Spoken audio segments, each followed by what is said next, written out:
46 points to 26. That's 14 finals in a row for the Penrith Panthers.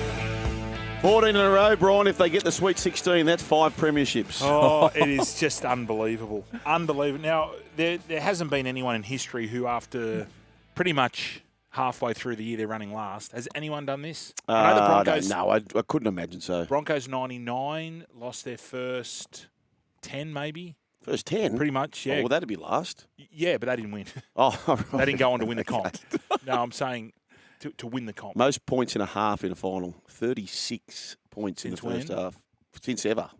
Oh, God, they're just breaking records. Since breaking ever. hearts. Tell you what, how fit do they look? But just when they walked off at half-time, Yep. did you happen to catch that? Yep. I know they scored 36 points. They walked off in a semi-final, and they were just cruising. I know. Wouldn't have blown out a candle. They looked like they just ran out. What about Alamonte? Michael. Oh. Or Paul, which one? Paul. See, this you get to this stage of the year and you start to think about these teams, how important the back five are. Yeah. Don't you reckon? Yeah. Like in this day and age. In this day and age, that back five for Penrith, sublime. Sharks, sublime. Yeah. Broncos, sublime. Melbourne, sublime. So that is the rolling boulder. Yep. No, it was a clinic, as everyone was saying. Imagine the Broncos sitting back going, "Oh, geez, we're playing this next week, boys." And the Dogs just weren't allowed to do anything. No. We spoke about it. A big rap, though. A big rap, too. I thought Galvin tried his ass off. And, I mean, Preston was their best player, no doubt. So they had a little bit of joy on that right side. But, Brian, we spoke about it. We waxed lyrically about this. To beat Penrith, you have to play. They scramble so hard, you have to play the lead men. How did they score their tries? They hit the short ball of Preston. He went through. He linked up with Galvin. Then they hit the short ball of Preston. He scored a try. Yeah. Then they hit the short ball of Sherry. He scored a try. But in the first half, Penrith was saying, there's a mirage. You think you run around us, try to, and they just push him to the sideline. Well, that's what if you're Canberra Raiders, Coach Stewart, just get your right side and just continually watch how Penrith defend. Yep. The Dogs have got a very similar way of doing it, but at the moment they're just not fit enough. No. Because you've got to be supremely fit. Yep. And also you've got to control that ruck so it allows you to go up and out. A retreating defence, there's not much you can do about it. And what they do is they're so disciplined in what they do, and every detail. Even so, you saw the Canberra when Hudson Young stopped in the line and Sasungi scored the try. They took it off him. But you see Penrith scored a try out there, and you see Garner just running straight at the dead ball line. Those little 1%ers. Yep. Attention to detail, we spoke to, Scopey spoke to Mitch Kenny after the game, and there's no spruik about them. You know how most teams would go, 2 games to go, boys, 2 games to go. You know what I reckon they're saying? 10 sessions to go, boys. 10 sessions. Like, but every session is so important to them. They'd be counting sessions and efforts, not games. And the fact, too, that where they were in round 12, like, you would think, now, not being part of the organisation or not just on the outside looking in, if they happen to win this 5th premiership, this would go down as their best, no doubt. Considering where they were, do you feel that? 100%. And the players they've lost, the kids they just throw in and they just adapt. Like Blaze was struggling at the start. He played reserve grade. Paul Alamonte was playing reserve grade. Yep. It's just amazing how they look fresh. And this is what happens in a team that wins a comp. You need all the luck in the world, injuries. They're pretty much full strength, and the other team is the Sharks. Yeah, so I can see Sharks Penrith grand final. Oh, mate, Sharks legit. They are. I didn't think. And Storm haven't been travelling. I don't think Hughes plays. I don't think so. If he does though, if he does play, Billy Burns, Teague Wilton, even AFB, put him wide and just. You'll be running him all day. All day.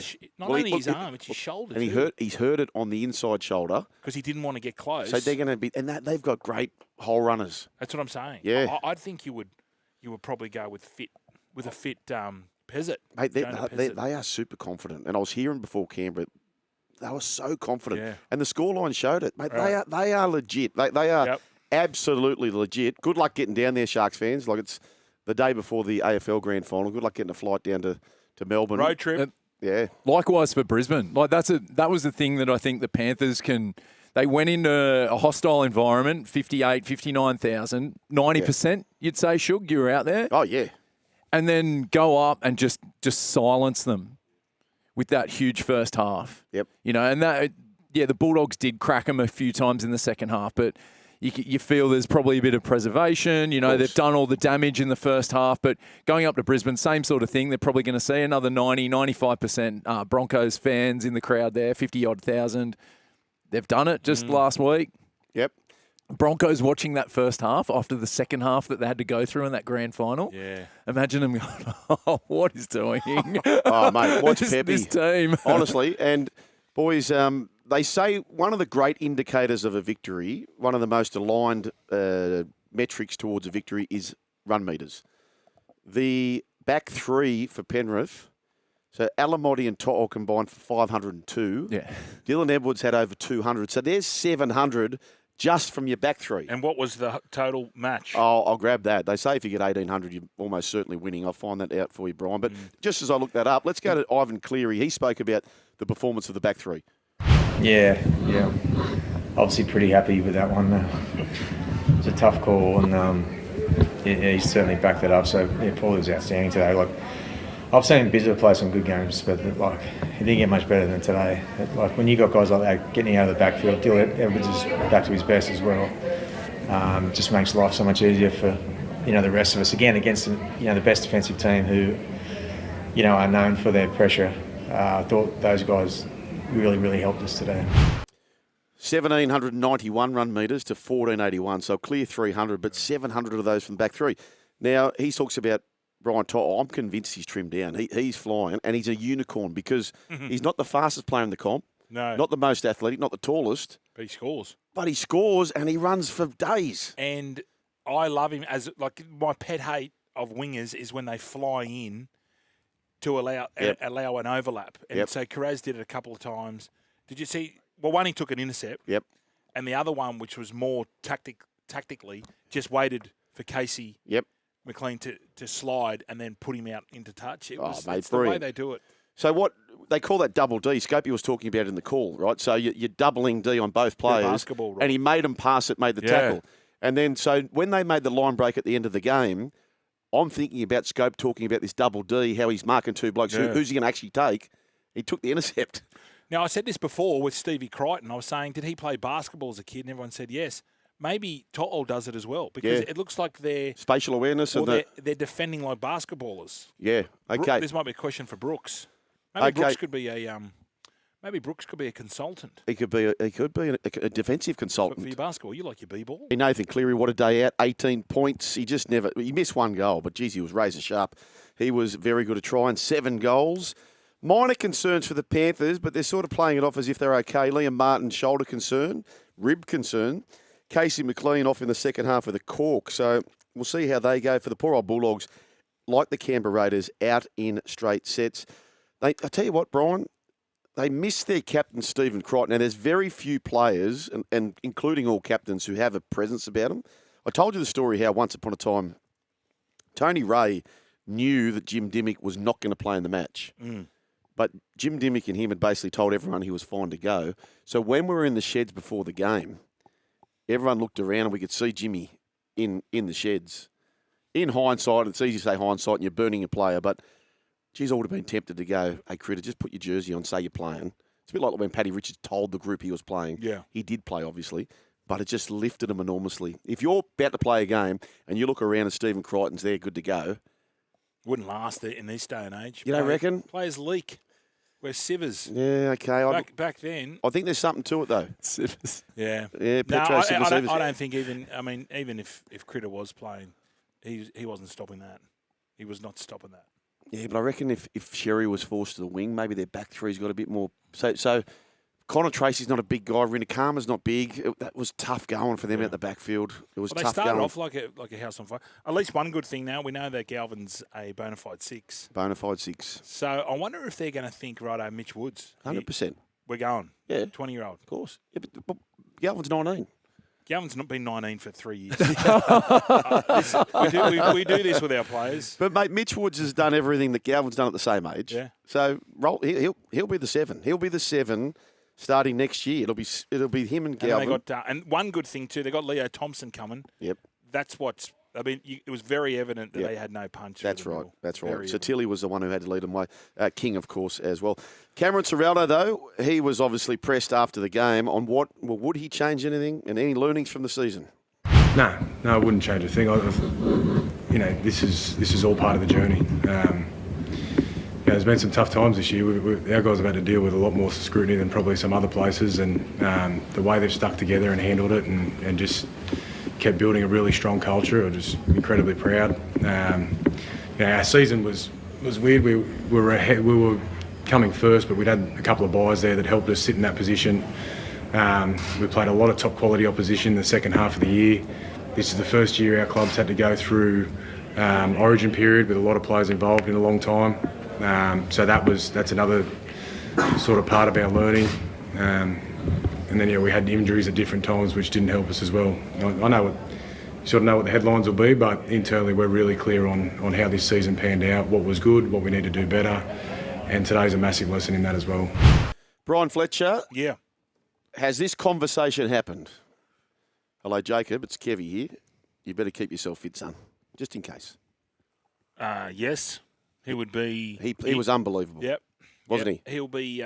He would have been our second round for New South Wales if he didn't get that suspension. Well, he had an unbelievable season, unbelievable game. Sharkies 32 down there in the nation's capital. Raiders 12.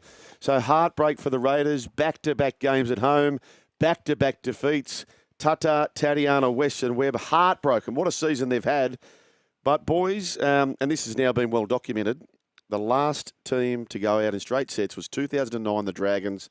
In 2010, they won the comp. So hold your head up high, Raiders. It was a tremendous season. Many people were tipping you to maybe compete for the spoon. But as for these Sharkies, timing's everything, Brian. They are just in a mood. Their defence is on point. Raiders, to me, never really looked like scoring against them. No, there was a glimmer of hope. That first half, they were all over the shop, weren't they? Unfortunately, I think the occasion got to Jamal because he looked really nervous. He did. Having to play both sides. Yep. Yeah, I think one of the early sets, he was on the left-hand side. Usually it was Ethan Strange to take that.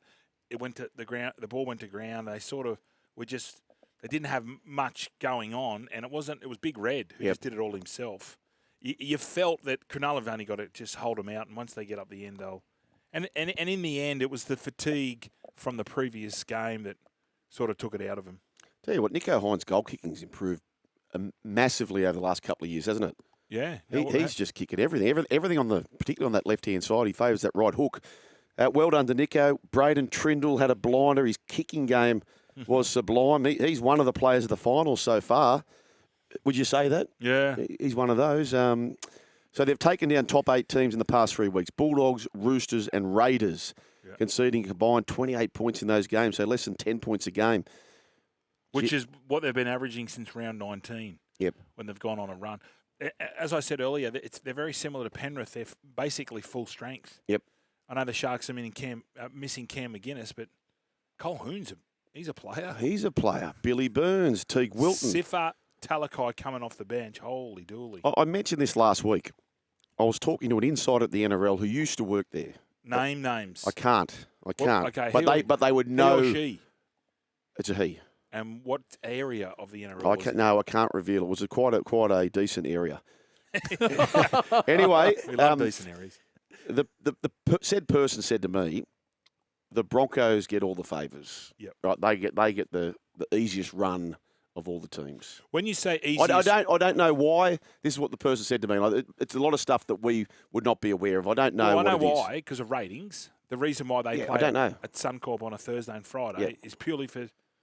Like the broadcasters are playing a lot of money. Yes. And so they would go to the NRL, all right, well, we need to get a ROI. Yep. So for all you people out there who aren't in the investment game, that's called a return on investment. Yes. So they are a big club. Of course they are. They attract eyeballs. So yes. It's common knowledge. Yeah, there would be third-party sponsorship. It'd be all that, right? So the facilities they have, soft cap maybe all that's factored in.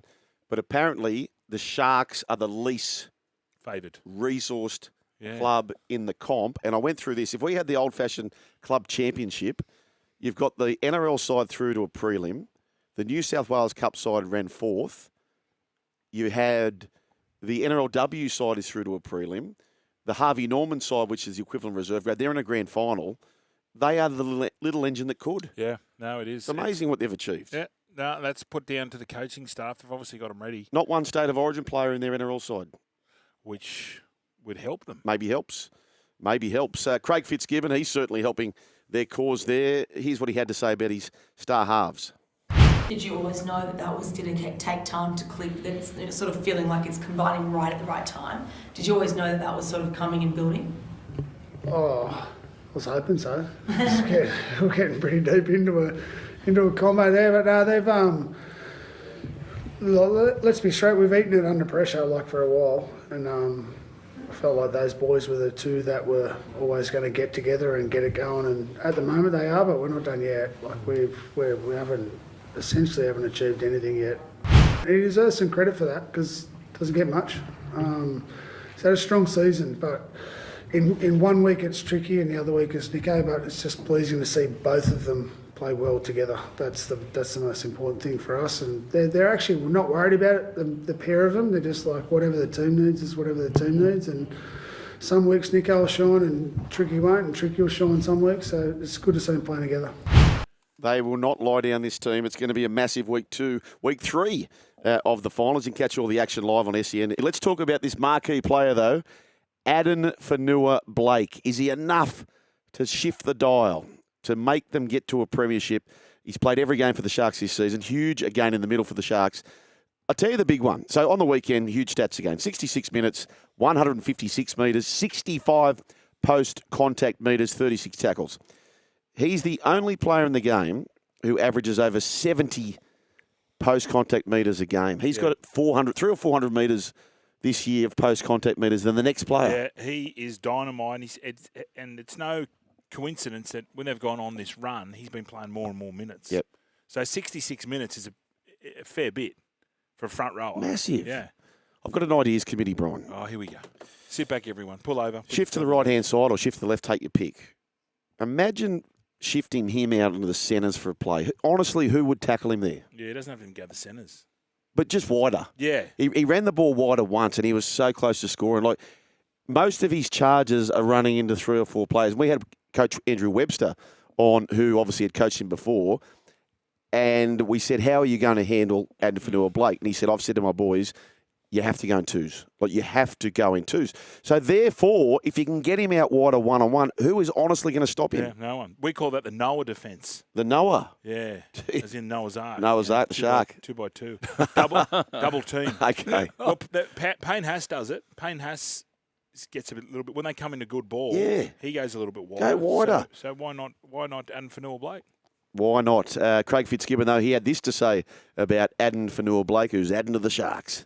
Throughout the course of the year, like, he's had calf strains, like at a groin. He's had some other things go on. Like, he hasn't missed a game, and just like he's all in. Like, I felt like what I saw last week from when Toby scored the try at the end of the game, the way Addin celebrated, like he's given himself to whatever the team needs, whatever the club needs. He's an impressive man, not only as a footy player, he's an impressive man, and he's like sort of done it the hard way. He's learned some valuable lessons over the course of his life, but he's stepping up right now. And I thought tonight when we lost Tommy there, obviously we just went, Ad's going to have to source you. And he went, sweet mate, whatever you need. I said, well, how long can you go? He goes, as long as you want. Wow. That's nice to know. Yeah, what a player. What an unbelievable player. Unbelievable season he's had. As for the Raiders, unfortunately for them, they've had a great season as well. I read somewhere they've still had the most wins this year, even though they've gone out in straight sets. Unbelievable season for the Raiders. Disappointing finish. And that finish to the Broncos game, if they win that game, the Ethan Strange illness is not a factor. No, the influenza. Excuse me. As I just croaked. You're one of them. Tourist, have you been knocking around Canberra? Did you go down to Canberra? Because he had exactly the same virus as you. No, I didn't. In fact, Ethan Strange. No. That was a bit of an A-grade move. All this rumours saying, bit of scuttlebutt saying, he had a head knock. Well, that's what I heard there, yeah. But I don't think so. I mean, that's if everyone's going to buy into this lie, his family did a very, very good job. Done a good job. She was very believable, his sister. Correct. Ricky Stewart on the loss, clearly very disappointed. One of the world's shortest press conferences. I know we just outplayed by a better team tonight. We were good for the first 38 minutes of the first half, and then we started well in the second half, but then, there's a bit of momentum change, and Cronulla, they were very good on the back end of that for the second half. Was it a matter of running out of gas or...? No. It's been a very positive season. They've come a long way. As I just said to them, the better you get, the more you get hunted. And we did tonight. We got beaten by a better footy team. How big a loss was losing Ethan so close before I'm not blaming that. Yeah, Ricky very disappointed there, understandably so. What, you're still here? Well, you can see more on the Joel and Fletch socials and catch us live on SEN Radio, you beautiful humans.